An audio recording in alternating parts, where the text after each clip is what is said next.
नमस्कार साथियों, स्वागत है फिर से एक नई वीडियो के अंदर। साथियों, आज हम बात करने वाले हैं सेल्फ स्टडी कैसे करें। ये एक बहुत ही महत्वपूर्ण टॉपिक है और इसका जो है काफ़ी सारे लोगों का इसमें एक प्रश्न भी होता है कि हम जो है सेल्फ स्टडी कैसे कर सकते हैं? क्योंकि तैयारी करने के 2 माध्यम हो सकते हैं। एक तो वही होता है कि आप किसी कोचिंग में जाएँ और नियमित तौर पर वहाँ पर जाकर आप पढ़ें। दूसरा होता है कि आपको सेल्फ स्टडी करनी है, ठीक है? या आप खुद जो है अपने हिसाब से पढ़ें। तो जो आप अपने हिसाब से पढ़ते हैं उसको हम सेल्फ स्टडी कहते हैं और सेल्फ स्टडी आप कैसे कर सकते हैं, इसके कुछ तरीके होते हैं। क्योंकि आप जब कोचिंग करते हैं ना तो उस कोचिंग के अंदर जो है आपको एक शेड्यूल फिक्स होता है कि आपको इस टाइम जाना है, इतने घंटे आपको पढ़ना है, डेली आपका एक रूटीन होता है। पर यहाँ सेल्फ स्टडी के अंदर कोई रूटीन नहीं होता है। अपना रूटीन आपको खुद बनाना पड़ता है। अपनी चीज़ें आपको खुद तैयार करनी पड़ती हैं, अपनी बुकें आपको खुद सेलेक्ट करनी पड़ती हैं। तो इसके कुछ तरीके होते हैं और उन्हीं तरीकों में बात करेंगे। मेरे कुछ अनुभव रहे हैं पुराने, वो मैं आपके पास साथ शेयर कर दूँगा, जिससे कि आपको कुछ फ़ायदा मिलेगा और आपको समझ में आएगा कि सेल्फ स्टडी कैसे होती है। मैं भी शुरू से सेल्फ स्टडी कर रहा हूँ, तो मुझे थोड़ा-सा अनुभव है इसके बारे में, तो मैं मेरे अनुभव आपके साथ शेयर कर देता हूँ। देखिए, सेल्फ स्टडी के लिए क्या करें आप, सबसे पहले आपके पास परफेक्ट कंटेंट होना चाहिए। सिलेक्टेड मैटर आपके पास होना चाहिए और उस सिलेक्टेड मैटर के आधार पर ही आप जो है सेल्फ स्टडी कर सकेंगे। देखिए ऐसा सेल्फ स्टडी करने के लिए आपके पास परफेक्ट कंटेंट होना बहुत ज़्यादा ज़रूरी है। जैसे कि आपने जीके के लिए जो बुकें हैं, वो आपने सेलेक्ट कर रखी हैं। आपके पास हिंदी है, तो हिंदी के लिए आपने बुक्स वगैरह सेलेक्ट कर रखी हैं। तो इस प्रकार से आपके पास अच्छी-अच्छी बुकें होनी चाहिए, जिससे आप अपनी तैयारी करेंगे। देखिए, यहाँ पर सेल्फ स्टडी के तौर पर हम जो हैं, यहाँ पर रीट के बारे में बात करेंगे, क्योंकि रीट का एग्ज़ाम नज़दीक है। मात्र 70 दिन का समय हमारे पास पड़ा है। 2.5 महीने से भी कम समय पड़ा है। तो हम विशेष तौर से रीट रीट के बारे में बात करेंगे। सेल्फ स्टडी आप चाहे रीट की करें, चाहे किसी भी एग्ज़ाम की कर सकते हैं, ठीक है ना? सबका तरीका ये सेम ही होता है। तो हम रीट को लेकर बात करेंगे। बाकी आप कोई भी एग्ज़ाम की तैयारी करें, तरीका आपका यही रहेगा सेल्फ स्टडी में, ठीक है? और देखिए, अगर आप रीट की तैयारी कर रहे हैं, तो इसके दौरान आपको क्या करना है, कुछ चीज़ें बता देता हूँ मैं आपको। उस तरीके से आपको आप लेकर चलेंगे, तो आपकी जो स्टडी है, वो काफ़ी अच्छी हो जाएगी और इसमें आपको काफ़ी मज़ा भी आएगा। तो देखिए, क्या करना है आपको, सबसे पहले कि आपके पास जैसे कि रीट का सिलेबस है, ठीक है?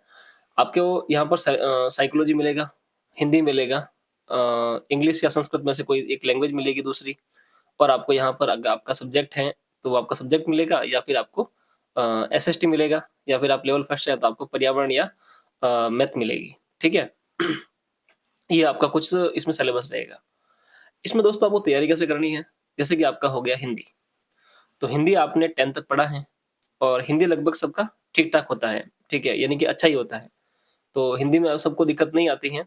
अगर आप हिंदी को लेकर बैठते हैं तो कम समय के अंदर आप हिंदी को समझ भी जाते हैं और आपको ज़्यादा दिक्कत नहीं आती है। जैसे कि आपने हिंदी की संधि ली, तो उसमें आपको दिक्कत नहीं आएगी। हिंदी के मुहावरे हो गए, लोकोक्तियाँ हो गई, हिंदी के समास हो गए, ठीक है? अवयव हो गए, उपसर्ग हो गए, प्रत्यय हो गए, तो उसमें आपको इतनी दिक्कत नहीं आती है हिंदी के अंदर, जब तक जहाँ तक मैं मानता हूँ, ठीक है ना? लगभग विद्यार्थियों को हिंदी के अंदर दिक्कत नहीं आती है। तो हिंदी जो है आप किसी भी बुक को लेंगे, उसमें आप पढ़ना स्टार्ट करेंगे तो आपको दिक्कत नहीं आएगी। तो हिंदी आप जो है सेल्फ स्टडी के तौर पर आराम से तैयार कर सकते हैं, ठीक है? इसमें कोई बताने वाली या समझाने वाली बात नहीं है, ठीक है? अब बात रहती है कि लैंग्वेज सेकंड के तौर पर, जैसे कि आपने लैंग्वेज फर्स्ट में हिंदी को लिया, हिंदी में इतनी दिक्कत नहीं आती है तो हिंदी में बताने के बारे में ज़्यादा ज़रूरी नहीं है। बात करते हैं हम सेकंड लैंग्वेज के तौर पर संस्कृत की, ठीक है? आप संस्कृत या इंग्लिश में से किसी भी लैंग्वेज को ले सकते हैं, ठीक है? तो यहाँ पर संस्कृत के बारे में मैं थोड़ा-सा बता देता हूँ आपको, उसी तरीके से जो है आप इंग्लिश को भी समझ सकते हैं। संस्कृत में आप क्या करेंगे दोस्तों कि जैसे कि आपके हो गए माहेश्वर सूत्र, ठीक है? तो 14 माहेश्वर सूत्र हैं, वो आपको याद कर लेने हैं, उनको आपको रट लेना है। क्योंकि माहेश्वर सूत्रों के अलावा उनको रटने के अलावा आपके पास कोई ऑप्शन नहीं है। अगर आप कोचिंग भी करेंगे, तो वहाँ पे भी जाकर आपको इन चीज़ों को रटना ही पड़ेगा।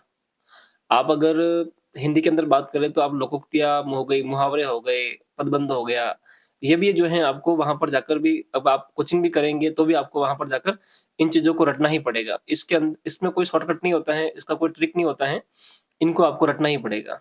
तो सीधी-सीधी बात है कि आप संस्कृत के अंदर आप जो 14 महसूत्र हैं उनको आप रट लीजिए, उससे एक सॉल्व फिक्स बन जाएगा आपका। सेकंड हो गया आपका वर्णमाला, तो वर्णमाला आप देख लीजिए, उससे आपका एक प्रश्न आ जाएगा। आपका नेक्स्ट हो गया इसके अंदर उच्चारण स्थान, तो उच्चारण स्थान के 8-10 सूत्र हैं, वो आप रट लीजिए, उनमें सीधा-सीधा प्रश्न बनता है, तो उसमें आपका एक प्रश्न गलत नहीं जाएगा। छंद हो गए, अलंकार हो गए, उनकी शॉर्ट ट्रिक्स हैं, जो आप चीज़ आपको समझ में नहीं आती हैं, वो फटाफट से यूट्यूब खोला आपने, यूट्यूब खोल के देख लीजिए, उसकी क्लास देख लीजिए, उसकी ट्रिक देख लीजिए, एक बार उस चीज़ को समझ लीजिए, बार-बार आपको देखने की ज़रूरत नहीं है। चीज़ें आपको समझ में आ गई, फिर उसको बाद में देखने की ज़रूरत नहीं है, किताब से उसको पढ़ते जाइए, ठीक है? जो चीज़ आपको समझ में नहीं आ रही है, आप यूट्यूब खोलिए, पर्टिकुलर यूट्यूब पे हर एक टॉपिक की छोटी-छोटी वीडियो आपको मिल जाएगी, तो बस वो खोलिए, वो देखिए, बाकी आपको बड़ी-बड़ी क्लासें देखने की ज़रूरत नहीं है, ठीक है? जहाँ तक मैं मानता हूँ। तो अगर आपको वो चीज़ समझ में आ रही है तो आप वो पढ़िए, बाकी जैसे आपको लगता है कि आप अशुद्धि संशोधन हो गया, ठीक है? या कारक वाले जो टॉपिक हैं वो आप तैयार नहीं कर सकते, प्रत्यय में खाली आप ट्रिक देख लीजिए कि प्रत्यय की ट्रिक कैसी है वो देख लीजिए, पूरे प्रत्यय आपको तैयार करने की ज़रूरत नहीं है संस्कृत के अंदर, ठीक है? कारक वाला टॉपिक है वो आप देख लिया आपने, अशुद्धि संशोधन वाला टॉपिक है, वो आप अगर आपसे होता है तो ठीक है, नहीं होता है तो उसको आप छोड़ दीजिए, ठीक है? बेसिक तौर पर जहाँ-जहाँ से प्रश्न बनते हैं, वो टॉपिक देख लीजिए, जो टॉपिक लेंथी हैं और बड़े हैं और आपको समझ में नहीं आ रहा है, तो आप उनको आप छोड़ सकते हैं। देखिए, पूरे-पूरे पर्टिकुलर आप सब्जेक्ट को नहीं छोड़ सकते, क्योंकि सब्जेक्ट का एक बड़ा क्राइटेरिया है, 30 नंबर का सब्जेक्ट है, तो उसको आप नहीं छोड़ सकते। बाकी पर्टिकुलर टॉपिक जो है, वो आपको समझ में नहीं आ रहा है, तो वो वहाँ पर आप छोड़ सकते हैं। उसकी जगह पर आप दूसरे टॉपिक को तैयार कर लीजिए, वहाँ से आपका प्रश्न गलत नहीं होना चाहिए, ठीक है? जो चीज़ आपको समझ में नहीं आ रही है, वो आप छोड़ सकते हैं चाहे तो, क्योंकि कारक वाला टॉपिक बड़ा है, तो उसको भले आप छोड़ दीजिए, ठीक है? और नहीं छोड़ सकते हैं तो उसके अंदर जो सूत्र है विशेष तौर से वो याद कर लीजिए, ठीक है? इस तरीके से आप संस्कृत तैयार करेंगे तो आपकी संस्कृत काफ़ी अच्छी हो जाएगी, ठीक है? अब बात करें हम साइकोलॉजी की, तो 12th तक पढ़ने के बाद में अब हम 12th तक पढ़े या ग्रेजुएशन पढ़ी हमने, तो वहाँ तक हमें जो है ये साइकोलॉजी कभी पढ़ने को नहीं मिली, मनोविज्ञान हमने आज तक नहीं पढ़ा। रीट में आने के बाद में ही हमें ये मनोविज्ञान वगैरह पढ़ने को मिलती हैं। तो इसमें बड़ी दुविधा हो जाती है कि यार मनोविज्ञान हमने आज तक नहीं पढ़ा और अब जाकर हमें ये मनोविज्ञान पढ़नी है तो हम मनोविज्ञान को तैयार कैसे करें? ठीक है? क्योंकि ये हमारे लिए एक नई चुनौती है या नया सब्जेक्ट है हमारे लिए। तो इसको तैयार करना भी बड़ी चुनौती बन जाता है हमारे लिए। तो इसको कैसे तैयार करना है? इसके लिए दोस्तों क्या करें आप पर्टिकुलर कोई भी एक बुक ले लें। जैसे कि आपके पास कोई भी बुक हो गई, ठीक है ना? मनोविज्ञान की कोई भी एक बुक हो गई आपके पास। जैसे कि ये बुक हो गई, इस बुक को आपने ले लिया, ठीक है? ये बुक हो गई। ये मेरा तरीका था चीज़ों को याद करने का या किसी भी नई बुक से पढ़ने का, ठीक है?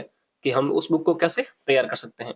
तो इस प्रकार से आप इस बुक को पढ़ना ताकि आपको चीज़ें समझ में आए या कोई भी नई बुक हो आपके पास, उस बुक को आप इस तरीके से पढ़ना जैसे मैं बता रहा हूँ आपको। देखिए, क्या करना आप, जैसे आपके पास ये बुक हो गई, अपना जो भी टॉपिक है उसको आपने ले लिया और उस टॉपिक को लेने के बाद में आप क्या करें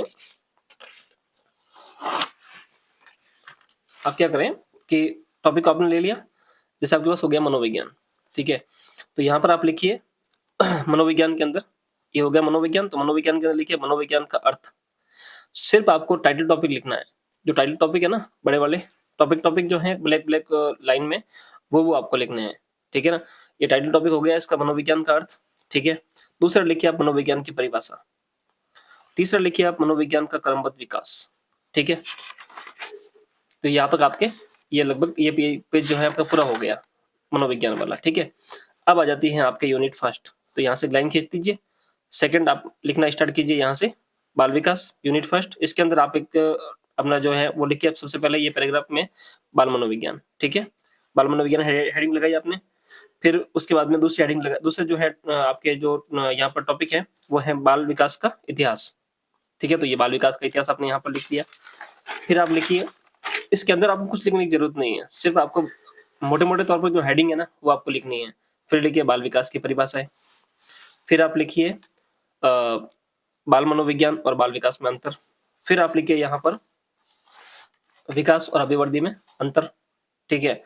इस प्रकार से जितने भी इसके अंदर टॉपिक हैं, यानी कि बाल विकास के अंदर 10, 20, 50 जितने भी टॉपिक है ना, वो सारे के सारे आप एक पेज के अंदर उतार दीजिए, ठीक है? उतारने के बाद में क्या कीजिए कि सबसे पहला टॉपिक हो गया आपका ये वाला। अब आप पढ़ना स्टार्ट कीजिए। पढ़ना जब आप स्टार्ट करेंगे ना, तो आपके पास में ये पेज रहेगा। अब क्या कीजिए, सबसे पहले आपके पास में होगा बाल मनोविज्ञान, ठीक है? तो इस बाल मनोविज्ञान को आप पढ़ना स्टार्ट कीजिए। इस चीज को आप पढ़िए और समझिए। ये चीज आपके समझ में आ गई, तो इसको कीजिए आप टिक मार्क कि हाँ ये चीज मेरे समझ में आ गई इस बुक के अंदर, ठीक है? फिर स्टार्ट कीजिए आप बाल विकास का इतिहास, ठीक है ना? बाल विकास विकास के इतिहास के अंदर ये सारी चीज़ें हैं। ये अगर आपको समझ में आ गई, तो फिर आप इस चीज़ को टिक मार्क कर दीजिए कि हाँ, बाल विकास का इतिहास भी मेरे को समझ में आ गया। अब आप क्या कीजिए, बाल विकास की हो गई परिभाषाएँ, ठीक है? तो बाल विकास की जो परिभाषा है, ठीक है ना? उसको आप टिक मार्क कीजिए कि हाँ, बाल विकास की परिभाषा भी मेरे को समझ में आ गई। तो ऐसे-ऐसे करके जो-जो चीज़ें आपके क्लियर होती जा रही हैं, उसको आप टिक मार्क करते जाइए और उसको जो है आप टिक मार्क करके देखते जाइए। इससे क्या होगा कि आपके दिमाग में एक थीम बनेगी और आपको समझ में आएगा कि इस किताब के अंदर क्या-क्या चीज़ें दी हुई हैं, बाल विकास को लेकर, ठीक है ना? और इस प्रकार से आगे आप क्या जाएँगे सिद्धांत, तो जो-जो भी सिद्धांत हैं, उस सिद्धांत को भी आप टिक मार्क करते जाइए और एक-एक सिद्धांत को आप पढ़ते जाइए, ठीक है? ऐसे करेंगे ना तो आपके ये सिलेबस भी पूरा हो जाएगा इसका और चीज़ें आपके समझ में भी आएगी और आपको पता चलेगा कि हाँ, इस बुक के अंदर कौन-कौन सी चीज़ें दी हुई हैं और मैंने कौन-कौन चीज़ों को यहाँ पर पढ़ा है, ठीक है? तो ये एक तरीका होता है किसी भी बुक को पढ़ने का। तो इस प्रकार से आप पढ़ेंगे तो आपको काफ़ी हेल्प मिलेगी और आपको पढ़ने में मज़ा भी आएगा। फिर उसी प्रकार से हो गया आपका अधिगम वाला टॉपिक, तो अधिगम में भी आप उसी प्रकार से करें कि अधिगम के जितने भी सिद्धांत हैं व्यवहारवाद वाले, गेस्टोल्टवाद वाले, वो आप क्लियर कर लें। बुद्धि के अंदर जितनी भी बुद्धि वाली जो अवस्थाएँ हैं, कितनी प्रकार की बुद्धि हैं, वो आप देख लें, वो तैयार कर लें। साथ में विविध अधिगमकर्ता वाले बालक जितने भी हैं, उनको आप देख के तैयार कर सकते हैं। एक-एक बालक को तैयार कर लीजिए, ठीक है? यहाँ से फिक्स प्रश्न बनते हैं और बाद में हो गया एनसीएफ 2005, आरटी 2009, क्रियात्मक अनुसंधान हो गया, मापन मूल्यांकन और ये हो गया आकलन मापन मूल्यांकन हो गया। इससे भी आप तैयार कर लीजिए। यहाँ से भी फिक्स प्रश्न बनते हैं, ठीक है? यहाँ भी प्रश्न बन जाएँगे। साइकोलॉजी में ये टॉपिक लगता है वापस, तो वहाँ से भी आपका ये तैयार हो जाएगा। तो इस प्रकार से आप इन चीज़ों को तैयार करेंगे एक-एक करके, तो आपको आराम से तैयार हो जाएगा और समझने में भी काफ़ी आसानी रहेगी। अब दोस्तों लास्ट में आ जाती है हमारे पास एसएस, ठीक है? देखिए, जिनका सब्जेक्ट है, उनको सब्जेक्ट के बारे में काफ़ी अच्छा नॉलेज होता है और वो अपने सब्जेक्ट के अंदर बेटर होते हैं। तो सब्जेक्ट के बारे में बताने की ज़्यादा ज़रूरत नहीं है। दिक्कत वहाँ आ जाती है राजस्थान को लेकर।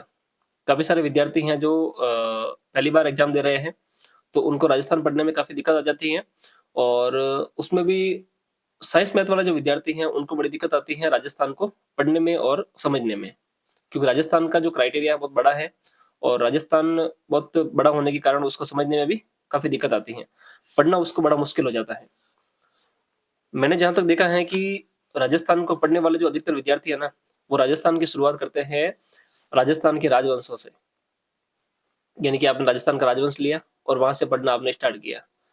पहले आपने पढ़ा मेवाड़, फिर मारवाड़, बीकानेर, जैसलमेर, ठीक है ना? जितने भी राजवंश हैं आपने एक-एक करके पढ़ने शुरू किए, ठीक है ना?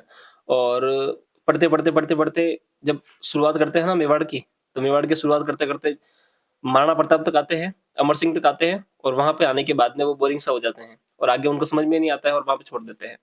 फिर शुरू करते हैं जोधपुर को, थोड़ा बहुत जोधपुर पढ़ा, फिर आगे जाके खत्म, फिर आगे जाके याद नहीं होता है। तो यहाँ पर कन्फ्यूजन वाला मैटर ज़्यादा हो जाता है, चीज़ें आपको याद नहीं होती हैं, ठीक है? तो पहले आप क्या करें, जीके पढ़ने के लिए राजस्थान जीके पढ़ने का सबसे बेस्ट तरीका है ना, वो है कि आप अपने पास 15-20 मैप लेके आइए, राजस्थान जीके के।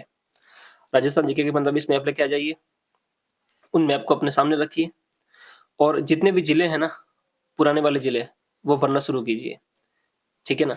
जैसे कि राजस्थान का एक मैप बना दिया आपने, इस प्रकार से राजस्थान का एक मैप बना दिया आपने, ठीक है?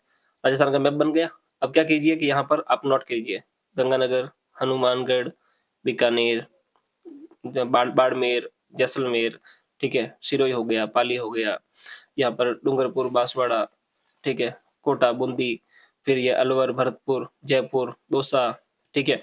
इस प्रकार से आप उदयपुर, ठीक है?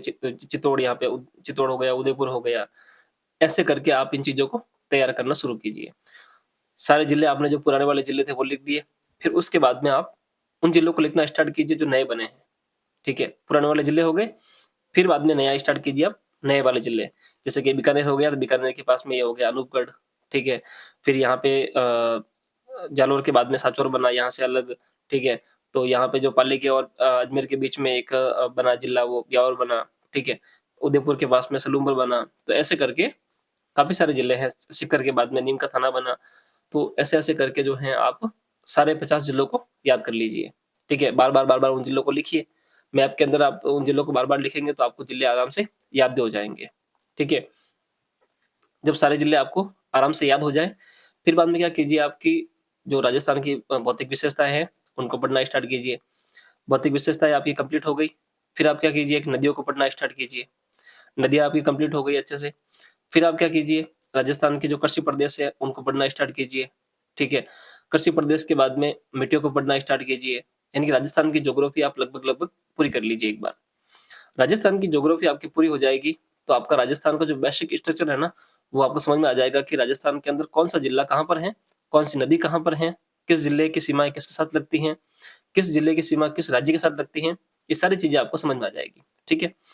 इसके बाद में क्या कीजिए दोस्तों आप, इसके बाद में पढ़ना की स्टार्ट कीजिए आप राजस्थान जीके।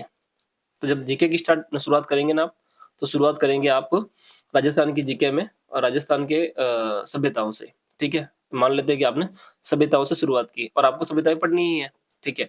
तो सभ्यताओं से आपने शुरुआत की, तो सबसे पहले सभ्यता आएगी आपके पास में कालीबंगा सभ्यता। तो आपने पढ़ना स्टार्ट किया कि कालीबंगा सभ्यता जो है, वो हनुमानगढ़ जिले के अंदर घग्गर नदी के किनारे पर स्थित है। तो ये हनुमानगढ़ जिले के अंदर घग्गर नदी के किनारे पर स्थित है कालीबंगा सभ्यता। तो आपने पहले जो है ज्योग्राफी पढ़ रखी है राजस्थान की, तो आपको जिले याद हैं। तो जिले याद हैं तो जब आप पढ़ेंगे ना हिस्ट्री के अंदर कि राजस्थान के अंदर कालीबंगा सभ्यता जो है वो हनुमानगढ़ जिले के अंदर घग्गर नदी के किनारे पर स्थित है। तो आपको फिर वहाँ सोचने की ज़रूरत नहीं पड़ेगी कि हनुमानगढ़ जिला जो है वो कहाँ पर है? नीचे है कि ऊपर है कि साइड में है कि पूर्व में है कि पश्चिम में है? वो आपको फिर सोचने की ज़रूरत नहीं पड़ेगी। सीधे ही आपके माइंड में आएगा हाँ, हनुमानगढ़ जिला ऊपर है और वहाँ से ही जो है वो घग्गर नदी निकलती है, हमने पढ़ा था पहले। ठीक है? तो ये चीज़ें आपको आपका कांसेप्ट जो है बिल्कुल क्लियर हो जाएगा। फिर आप पढ़ेंगे कि गणेश्वर सभ्यता। गणेश्वर सभ्यता जो है वो सिक्कर के किनारे हैं।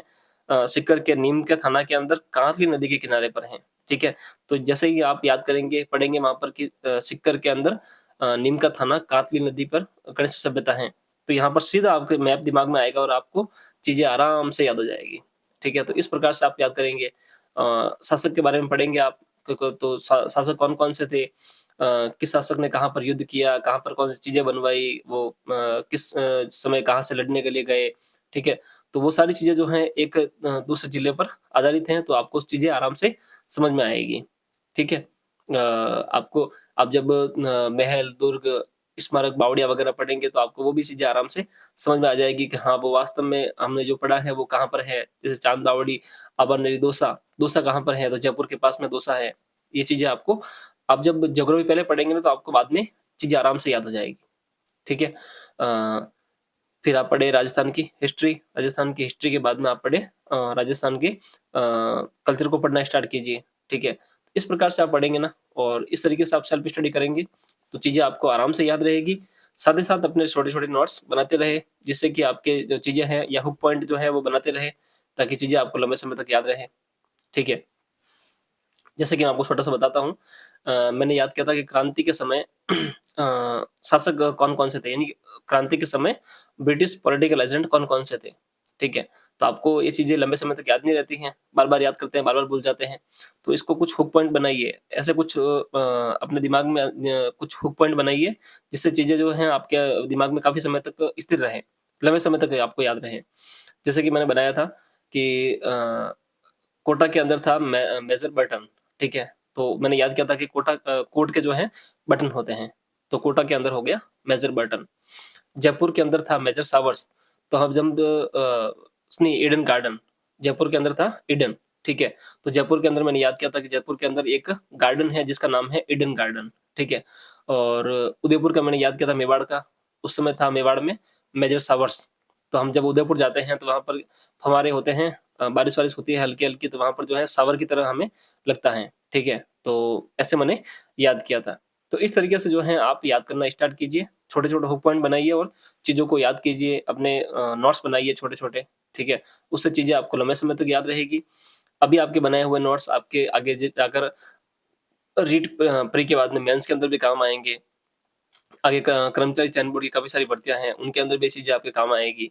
तो सेल्फ स्टडी कीजिए, अपने तरीके से कीजिए, अपने पास सिलेक्टेड मैटर रखिए और पढ़ना स्टार्ट कीजिए। और भी आपको कोई दिक्कत आ रही है इसमें, समझने में, पढ़ने में, तो आप मुझे बेझिझक कमेंट कर सकते हैं और भी कोई आपकी समस्या हो तो मुझे आप कमेंट कर सकते हैं। ठीक है ना? मैं आपको पूरी कोशिश करूँगा आपके हर एक डाउट को सॉल्व करने की। तो मिलते हैं एक नई वीडियो में और जानकारी आपको अच्छी लगी हो तो वीडियो को लाइक कर देना और साथ ही अपने अन्य दोस्तों के साथ शेयर भी कर देना और दूसरा हम साइकोलॉजी की यहाँ पर पढ़ रहे हैं, रीड की साइकोलॉजी को। तो आपने अगर नहीं देखी क्लास है तो आप जाकर चैनल पर देख सकते हैं। पूरी प्लेलिस्ट आपको मिल जाएगी। तो जिसमें हम जो हैं अभी फ़िलहाल वर्तमान में बाल विकास को ले रहे हैं, बाद में हम आगे-आगे जाकर अधिगम वगैरह को भी पढ़ने वाले हैं। तो वो भी आप जाकर देख सकते हैं अगर आपको पढ़ना है तो। बाकी वीडियो आपको अच्छा लगा हो, वीडियो को लाइक कर देना और भी कोई डाउट हो तो आप कमेंट कर सकते हैं। तो मिलते हैं एक नई वीडियो में, तब तक के लिए धन्यवाद।